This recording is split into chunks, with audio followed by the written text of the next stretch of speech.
bisa kibino, boyo kakibisote. Toi bisa kibino, boyo kakibisote.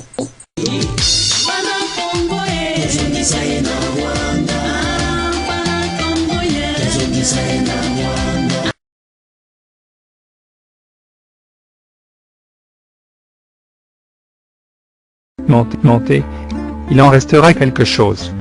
Voici comment le PPRD présente le candidat numéro 3, Joseph Kabila, et jugez aussi comment l'histoire contredit cette campagne.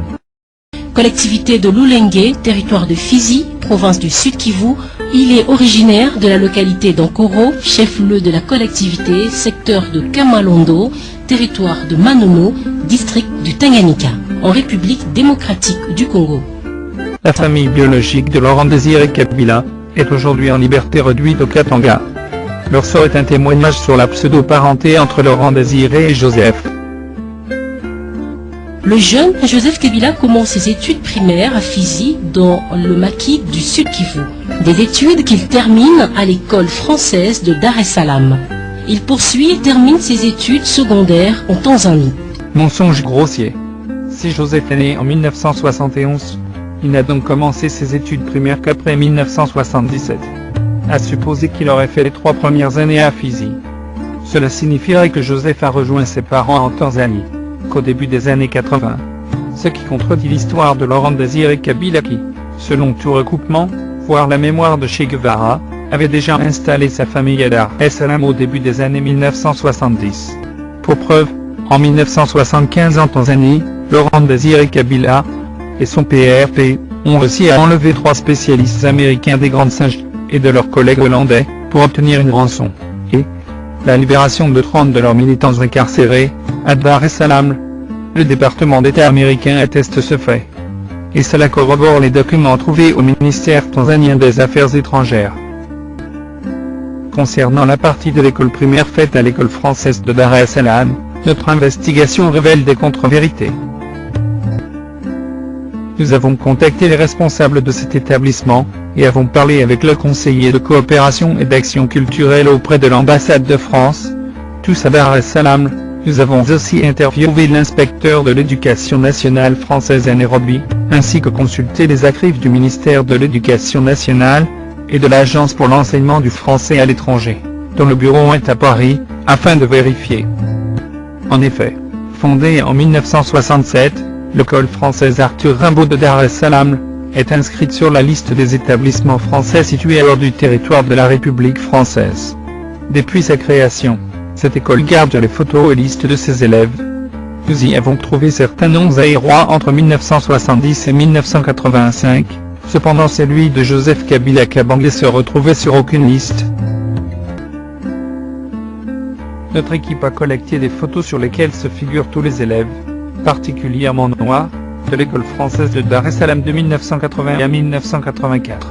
Nous avons participé à des forums des anciens de cette école, ni les enseignants, ni les élèves, voire les surveillants ne se rappellent d'un Joseph Kabila, ou d'un Hippolyte Kanambe. Devant ce fait, nous avons contacté son bureau de campagne pour en savoir plus. Notre requête se butait à une suite de non-recevoir. Mais cela ne nous a pas empêché de demander à son cabinet le nom de son école secondaire. Hélas, personne, de son entourage, en sait quelque chose. Mais, suivez la suite du CV de Joseph Kabila. La nécessité de poursuivre la révolution l'oblige à entreprendre en Tanzanie une formation militaire, alors qu'il pouvait bien poursuivre une formation universitaire classique comme cela se passe souvent.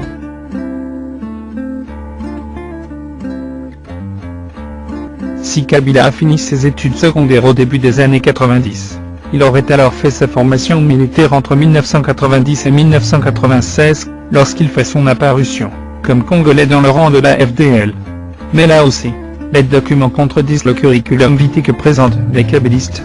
En effet, personne ne dit dans quel centre militaire tanzanien Joseph Kabila aurait suivi sa formation. À cette question, son bureau de campagne a manifesté une autre langue de bois. Les documents nous renseignent qu'à l'époque, la Tanzanie ne possède que 2 centres de formation militaire, qui recouvrent des étudiants étrangers. Il s'agit de National Military Leadership Academy situé à Monduli, ainsi que de School of Infantry situé à Nashangui. et si Kabila avait étudié au National Military Leadership Academy vers les années 90, son nom se figurerait sur la liste d'honneur de cette académie, qui ne se cache pas d'avoir formé, par exemple le président tanzanien Jacques Leyambrizzo Kikwete, dont le CV, contrairement à Kabila, le montre clairement. Non plus, aucune trace d'un Joseph Kabila Kabange à Sholof Infanterie de Nashangwi. Une révélation a réorienté notre enquête sur la présence, ou non d'un certain Joseph Kabila en Tanzanie. Et oui, nous avons trouvé d'autres fils de Laurent Désiré Kabila à Dar es Salaam, et nos contacts nous confirment que le Congolais et commerçant Buana Raoul, le spodo de Laurent Désiré, avait bel et bien des enfants, qui tous se nommaient Kabila à l'école. Pendant un article du Jeune Afrique du 19 juin 2006, signé par François Soubin vous rapporte que Joseph Kabila était plutôt connu sous le nom d'Hippolyte Kanambe, un de ses pseudonymes qu'il utiliserait, pour des raisons de sécurité, pendant sa scolarité à Dar es Salaam, au cours des années 1980. Mais pourquoi Joseph serait-il le seul à utiliser un pseudo de tous les enfants de Kabila? Et pourquoi avoir choisi Kanambe? Et pourquoi si Hippolyte Kanambe était un surnom? Pourquoi continuer à signer Hippolyte Kanambe sur le document officiel après avoir repris son prénom? Alors qui est Kanambe? Le nom d'Adrien Christophe Kanambe apparaît, dans la mémoire de Che Guevara, dans le livret témoignage des compagnons de Macky de Laurent Désiré Kabila, dont Pierre Yambuya Lotika, Léonard Mulopo-Kapi, ainsi que dans plusieurs documents des groupes rebelles, qui assiégeaient l'Est du Congo dans les années 60 et début 70. Adrien Kanambe serait un sujet rwandais, de l'Union des nationalistes rwandais, UNAR, dirigé par un certain Rukva dans les Maquis au sud Kivu. C'est tous ces Rwandais auraient signé des accords avec Soumialo et Laurent Désiré Kabila lors des rébellions de 1965 à 1966, pour lutter aux côtés des Congolais du CNL, et de Che Guevara. En 1967, Adrien Kanambe avait rejoint Laurent Désiré Kabila dans le PRP, et était devenu un des cadres politico-militaires du PRP, jusqu'à la guerre de Moba et II en 1984 et 1985. Les membres du PRP racontent que c'est suite à la traîtrise d'Adrien Christophe Kanambe, que le PRP aurait perdu cette bataille. C'est que Laurent Désiré Kabila ordonnera son exécution, et aurait flirté sa veuve, Marceline, qui serait devenue une de ses nombreuses épouses à Dar es Salaam. Quant à Hippolyte Kanambe, il y a bel et bien ses traces à Dar es Salaam. Entre 1988 et 1991, certains habitants des Kindu-Chiwe, en Tanzanie, se rappellent d'un jeune taximan Tutsi Hippolyte, qui aimait offrir ses services surtout aux musiciens venus de Zaïre, et qui plus tard serait devenu chauffeur de direction de la succursale de l'Amiba à Dar es Salaam.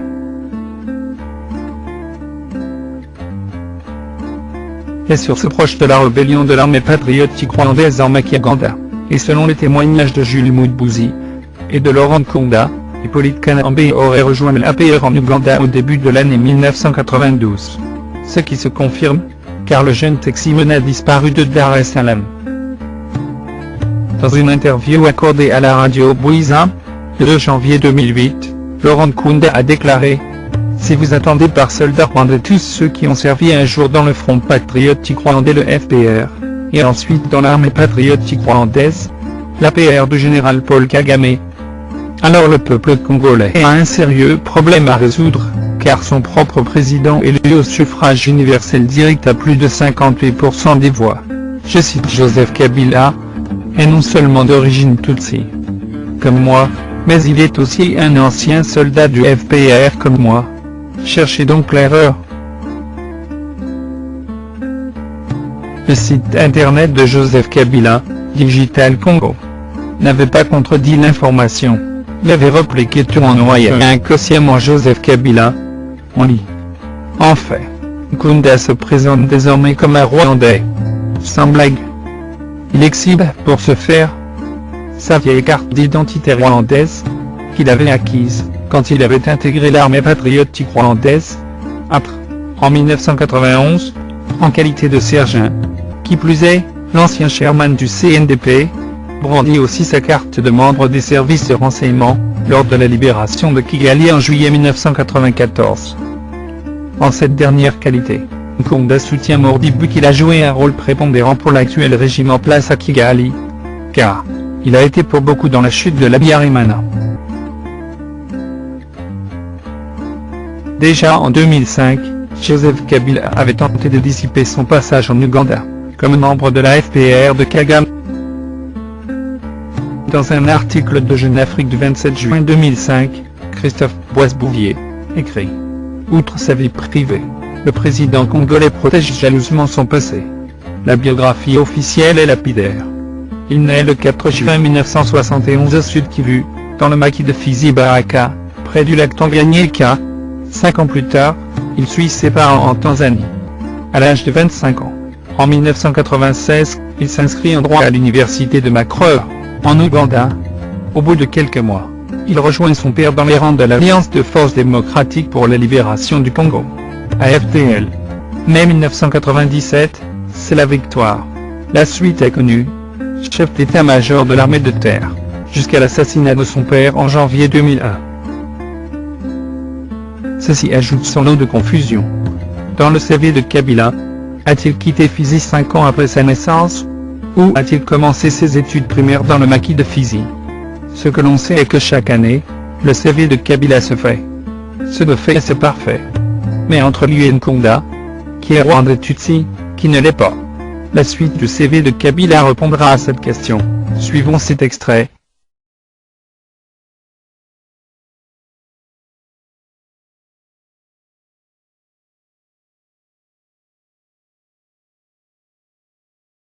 Toyebisaki bino, boyokaki biso te. Toyebisaki bino, boyokaki biso te.